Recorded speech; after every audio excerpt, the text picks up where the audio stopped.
नमस्कार। आज हम एक ऐसी कंपनी की बात कर रहे हैं जो दशकों से भारत के इंफ्रास्ट्रक्चर का आप कह सकते हैं दूसरा नाम रही है, लेकिन अब वो भविष्य की ऊर्जा की तरफ एक बहुत बड़ा कदम बढ़ा रही है। जी हाँ, बात हो रही है लार्सन एंड टुब्रो एल&टी की, और खास तौर पर रिन्यूएबल एनर्जी मतलब नवीकरणीय ऊर्जा, और उसमें भी ग्रीन हाइड्रोजन में उनकी बढ़ती दिलचस्पी पर। हमारे पास कुछ नोट्स हैं इस पर। टाइटल है एल&टी नवीकरणीय ऊर्जा और ग्रीन हाइड्रोजन का विस्तार।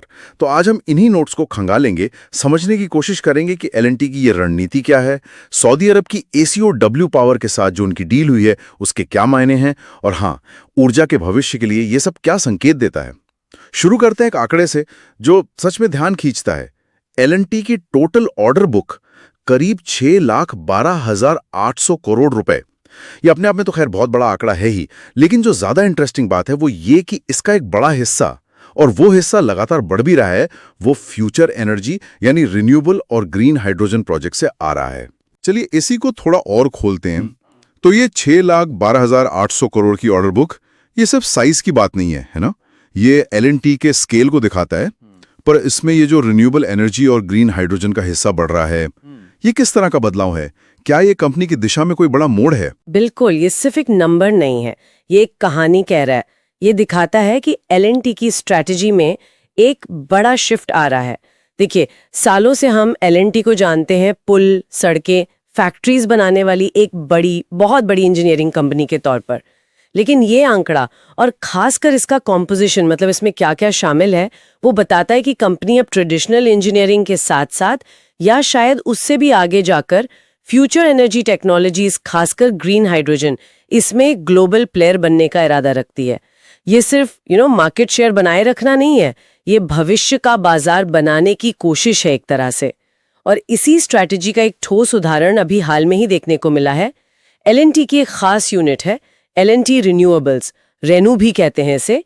उसने सऊदी अरेबिया की एक जानी मानी कंपनी एसीडब्ल्यू पावर, उसके साथ एक अहम MOU साइन किया है, समझौता ज्ञापन। एसीडब्ल्यू पावर खुद भी रिन्यूएबल एनर्जी और वाटर डिसैलिनेशन में मिडल ईस्ट में एक बड़ा नाम है। हाँ, इसका जिक्र है नोट्स में। ये सऊदी अरब का जो बड़ा महत्वाकांक्षी प्रोजेक्ट है नियोम, उसके हिस्से यंबू ग्रीन हाइड्रोजन हब से जुड़ा है। सही कहा ना? इस प्रोजेक्ट में ऐसा क्या खास है?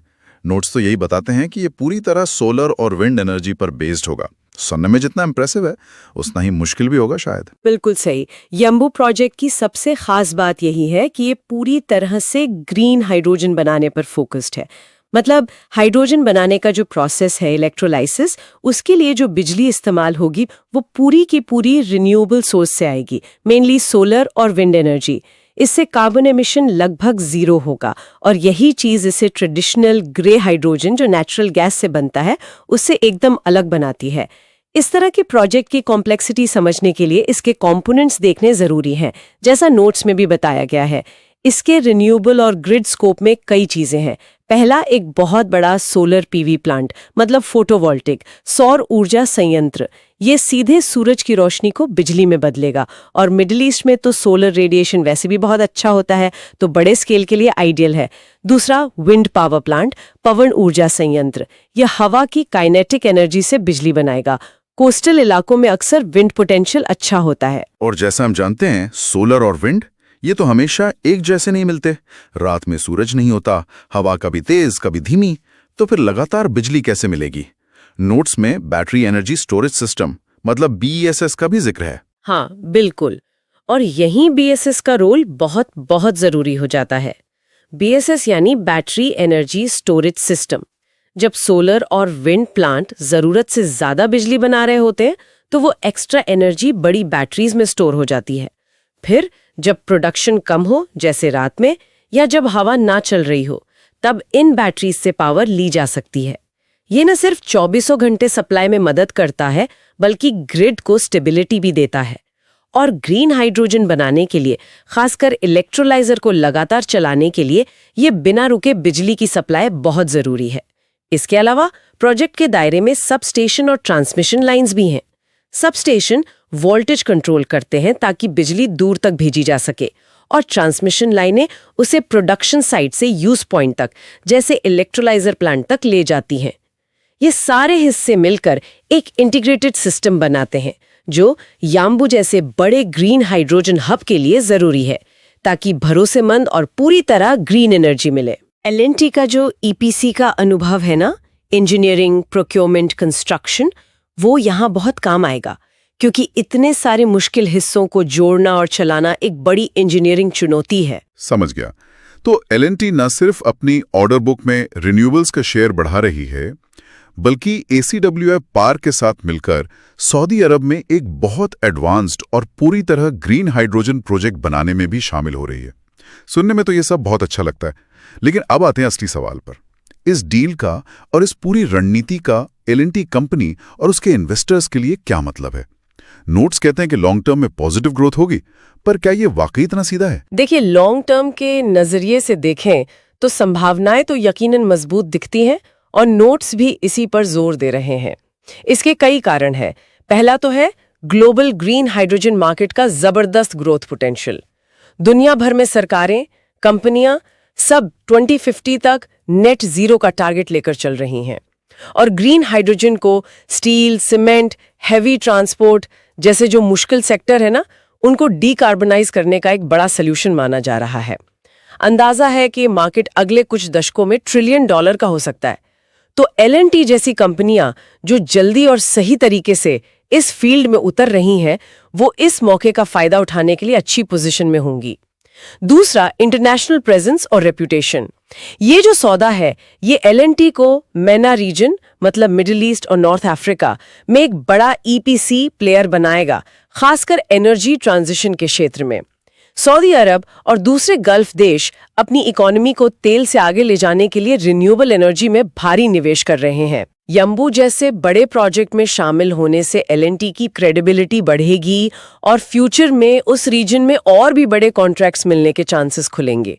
ये सिर्फ एक प्रोजेक्ट नहीं है, ये एक स्ट्रेटेजिक एंट्री है। और ऑर्डर बुक की स्टेबिलिटी, ये जो 6,12,800 करोड़ का आंकड़ा है, क्या ये इन्वेस्टर्स को भरोसा दिलाता है, खासकर जब इकोनॉमी में थोड़ी अनिश्चितता हो? निश्चित रूप से। इतनी बड़ी और डाइवर्सिफाइड ऑर्डर बुक जिसमें लॉन्ग टर्म प्रोजेक्ट शामिल हों, वो कंपनी को रेवेन्यू विजिबिलिटी देती है। मतलब कंपनी के पास अगले कई सालों तक का काम है। ये इकोनॉमिक उतार चढ़ाव में एक हद तक सेफ्टी देता है। इन्वेस्टर्स के लिए ये स्टेबिलिटी और कह सकते हैं प्रिडिक्टेबल कैश फ्लो का सिग्नल है, जिसे अक्सर पॉजिटिवली देखा जाता है। और आखिर में ये एलएनटी के रिन्यूएबल एनर्जी पर बढ़ते फोकस को हाईलाइट करता है। ये सिर्फ एक ट्रेंड नहीं है, ये अब एक जरूरत बन गया है। भारत सरकार का भी रिन्यूएबल पर बहुत जोर है और ग्लोबली भी इस सेक्टर में कैपिटल एक्सपेंडिचर, मतलब कैपेक्स, लगातार बढ़ रहा है। एलएनटी का इस दिशा में एक्टिव होना दिखाता है कि कंपनी सिर्फ आज की जरूरतें पूरी नहीं कर रही, बल्कि फ्यूचर के ग्रोथ इंजन में भी इन्वेस्ट कर रही है। अगर हम इसे बड़ी पिक्चर में देखें तो एलएनटी ग्लोबल एनर्जी ट्रांजिशन की कहानी में एक अहम रोल निभा रही है। दुनिया को पारंपरिक ऊर्जा से क्लीन एनर्जी की तरफ ले जाने में मदद कर रही है। ये सब तो काफी पॉजिटिव तस्वीर पेश करता है। बढ़ता हुआ मार्केट, इंटरनेशनल मौके, stable order book, future energy पे फोकस। लेकिन क्या सब कुछ इतना आसान है? नोट्स में कुछ शॉर्ट टर्म रिस्क का भी जिक्र है, खासतौर पर इन प्रोजेक्ट्स की भारी लागत और इनका लंबा एग्जीक्यूशन टाइम। क्या ये रिस्क एलएनटी की प्रोग्रेस को धीमा कर सकते हैं या इन्वेस्टर्स के जोश को ठंडा कर सकते हैं? ये बहुत ही जरूरी और प्रैक्टिकल सवाल है। नोट्स में जिन रिस्क्स की बात है वो बिल्कुल रियल है और उन्हें इग्नोर नहीं किया जा सकता। रिन्यूएबल एनर्जी प्रोजेक्ट्स, खासकर ग्रीन हाइड्रोजन जैसी नई टेक्नोलॉजी वाले और यंबो जैसे बड़े स्केल के प्रोजेक्ट्स, ये बहुत ज्यादा कैपिटल इंटेंसिव होते हैं। मतलब इनमें पैसा बहुत लगता है।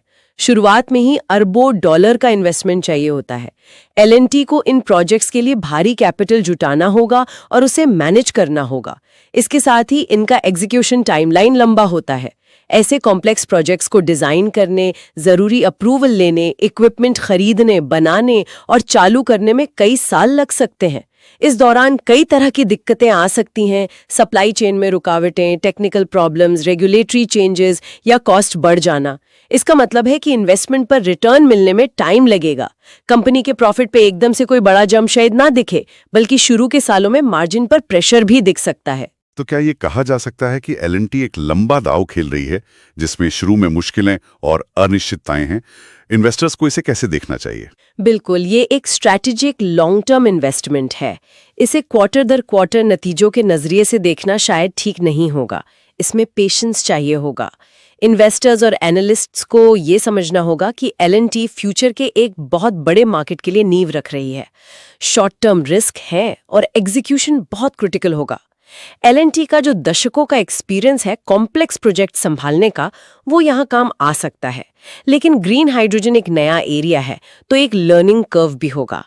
हालांकि जैसा नोट्स भी इशारा करते हैं, अगर एल&टी इन चैलेंजेस को पार कर लेती है तो लॉन्ग टर्म में ग्रोथ पोटेंशियल बहुत बहुत ज्यादा हो सकता है। ये रिस्क और रिवॉर्ड के बीच का बैलेंस है। ठीक है, तो हमने एल&टी की विशाल ऑर्डर बुक, एसीए पावर के साथ उनकी अहम पार्टनरशिप, ग्रीन हाइड्रोजन प्रोजेक्ट की टेक्निकल बारीकियों और लॉन्ग टर्म संभावनाओं के साथ साथ शॉर्ट टर्म रिस्क पर भी बात की। अगर हम इस पूरी तस्वीर को समेटें तो इसका निचोड़ क्या है? नोट्स का सारांश तो कहता है कि यह डील एल&टी को रिन्यूएबल एनर्जी और ग्रीन हाइड्रोजन सेगमेंट में ग्लोबल लीडरशिप की तरफ ले जा रही है। क्या यह नतीजा निकालना थोड़ी जल्दबाजी तो नहीं? ग्लोबल लीडरशिप एक बड़ा शब्द है, हाँ, लेकिन नोट्स के एनालिसिस और एल&टी के कदमों को देखें तो ये डायरेक्शन तो साफ नजर आ रहा है।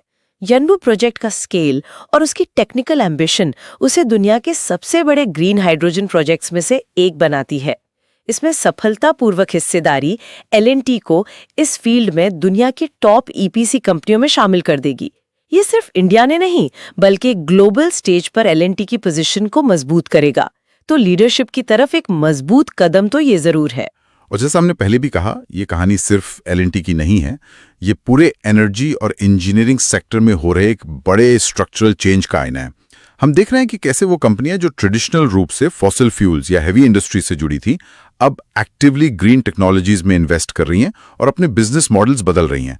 ये एनर्जी के फ्यूचर की दिशा का एक साफ संकेत है, जहां रिन्यूएबल एनर्जी और ग्रीन हाइड्रोजन जैसी टेक्नोलॉजीज सेंटर में होंगी। इन्वेस्टर्स के नजरिए से देखें तो जैसा नोट्स में भी लिखा है, इस तरह की खबरें लॉन्ग टर्म के लिए पॉजिटिव या बुलिश मानी जाती हैं।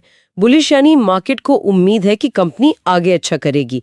ऐसा इसलिए क्योंकि इन्वेस्टर्स सिर्फ आज की कमाई नहीं देखते, वो फ्यूचर के ग्रोथ पोटेंशियल पर भी बेट लगाते हैं।